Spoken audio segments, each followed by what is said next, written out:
আল্লাহর হাবিব সাল্লাল্লাহু আলাইহি ওয়াসাল্লাম সাহাবা আজমাইনদেরকে নিয়ে বয়ান করতেছিলেন। বয়ান করার সময় একটা কথা বলছিলেন যে, বাবা তোমরা কি দুনিয়াতে বেঁচে থাকা অবস্থায় জান্নাতের বাগানে বসতে চাও? সাহাবা আজমাইন বলছেন, ইয়া রাসূলুল্লাহ, শুধু জান্নাতের বাগান দেখতে চাই না, ওই জান্নাতের বাগানে বসতে চাই, ওখান থেকে মধু আহরণ করতে চাই। কোন সুবহানাল্লাহ। বিশ্বনবী সাল্লাল্লাহু আলাইহি ওয়াসাল্লাম বলছেন, দুনিয়াতে জীবিত অবস্থায় বেঁচে থাকা অবস্থায় যেখানে দেখবা কোরআনের আলোচনা হয়, যেখানে আল্লাহ এবং তার রাসূলের আলোচনা হয়, ওই ময়দান দুনিয়ার কোনো সামান্য জায়গা নয়, দুনিয়ার কোনো মাটি নয়, দুনিয়ার কোনো পড়ে থাকা জায়গা নয়। এটা হচ্ছে মহান রব আল্লাহ তাআলার জান্নাতের বাগান। সুবহানাল্লাহ। এখানে বসলে কত ফায়দা!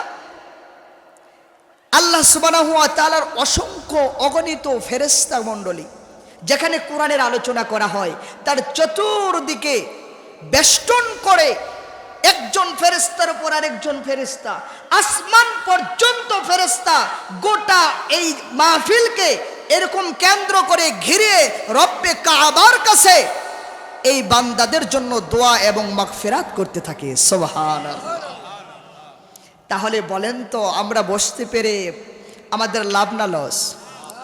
আল্লাহ সুবহানাহু ওয়া তাআলা এই লাভ নিয়ে আমাদেরকে বাড়ি পর্যন্ত যাওয়ার তৌফিক দান করুন বলে আল্লাহুম্মা আমিন।